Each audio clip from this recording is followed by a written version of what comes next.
there goes one of those petticoat soldiers now. Yeah. My sister wants to join the wax. What do you think of that? Huh. She's crazy. What the devil's a woman want to be a soldier for? Just a waste of time. This is a man's war. What sort of jobs can they do? What sort of jobs can we do? Take a look, mister.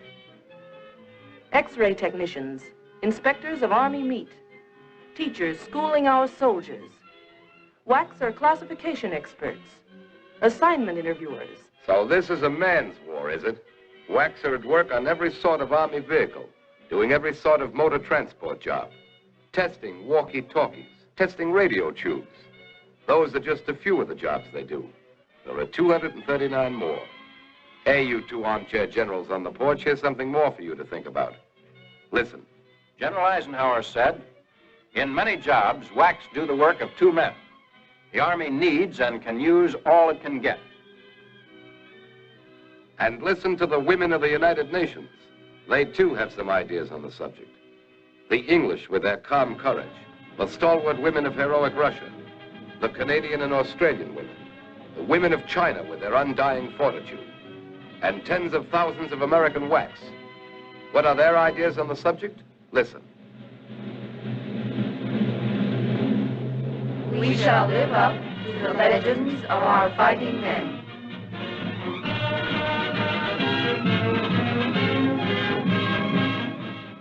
Where did these thousands come from? Where will the United States Army get thousands more? Thousands to back up manpower for battle abroad. Who are the women who will help retain the needed manpower for the production battle at home? Who are the women who will help fight our country's war? It's Mary Jones, Jane Doe. It's the idle housewife and the girl next door. Oh, yes, it's your war, too, Miss and Mrs. America. Here at Fort Oglethorpe in Georgia, one of the most beautiful Army posts in the world, we, the newly hatched wax, gather to learn what all the shooting's about. Our kind of shooting. From morning till night, we hustle through a very novel, interesting life. Not just classes and drill and duty, but all kinds of women's sports and recreation. We work hard and play hard.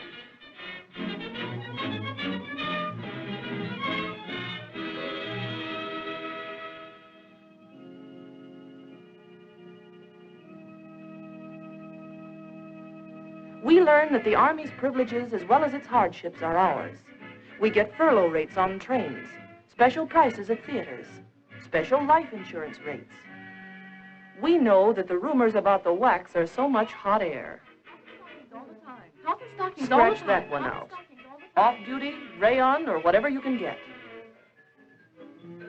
You can't use makeup. No rouge. No lipstick. No nail polish. No rouge. No lipstick. No nail polish. No rouge. No lipstick. No nail polish. No rouge. Toss that one in the ash can. Everybody's hair is alike. The same old hairdo. The same old hairdo. The same. Nonsense. Our hairdress is up to us as long as it's neat, smart, and off the collar. All work and no fun. All work and no fun. Strictly Axis propaganda.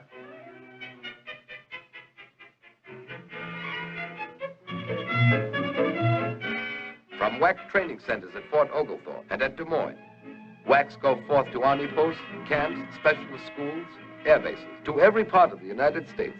Savannah, St. Louis, Newport, Baton Rouge, Seattle, Santa Barbara.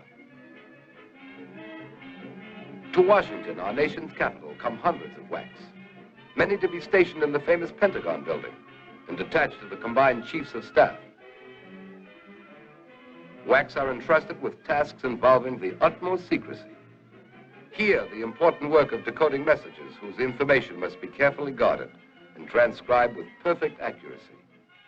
At Aberdeen Proving Grounds, valuable men have been released for combat duty by wax, inspecting mammoth tanks, computing ordnance firing tables for the light, accurate American carbines, the carbines that have canceled the effectiveness of many a Nazi and many a Jap.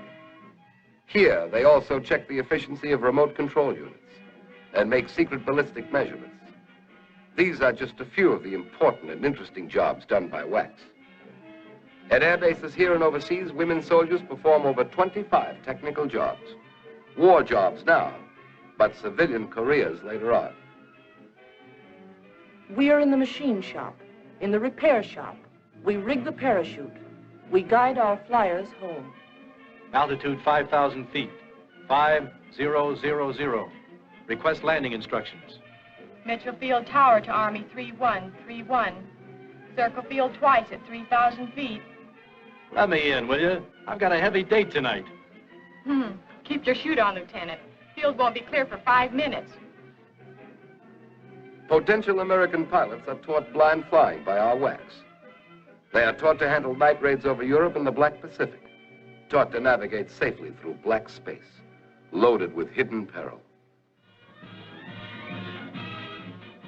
Thousands of WACs volunteer for overseas duty, eager to serve in the actual theater of operations, the goal toward which they've worked and trained.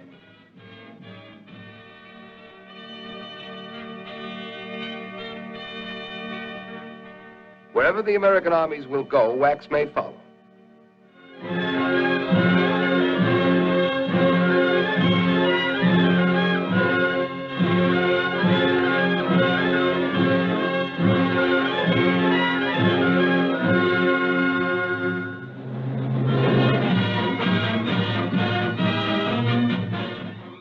Women have proven their definite value in England, in North Africa, in Algiers, in New Caledonia, India, and Egypt. Every WAC making the war shorter by a month, a week, a day, a minute. Yes, wherever the American armies will go, WACs may follow. To Berlin and Tokyo, too. Ladies and gentlemen, General Marshall. The Women's Army Corps is an integral part of the Army of the United States, and its members, who are soldiers in every sense of the word, perform a full military part in this war. There are hundreds of important Army jobs which women can perform as effectively as men. In fact, we find that they can do some of these jobs much better than the men. As more and more American soldiers engage the enemy in combat, women must replace them at overseas bases and at posts in this country. In view of the urgency of the situation, enlistment in the military service should take precedence, in my opinion, over any other responsibility except imperative family obligation.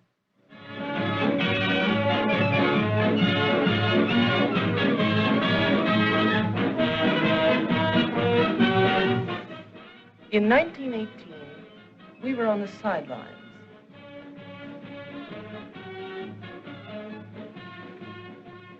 When the war has been won, the women in the Army will march shoulder to shoulder with the men in the great victory parades that will celebrate the return of peace to the world.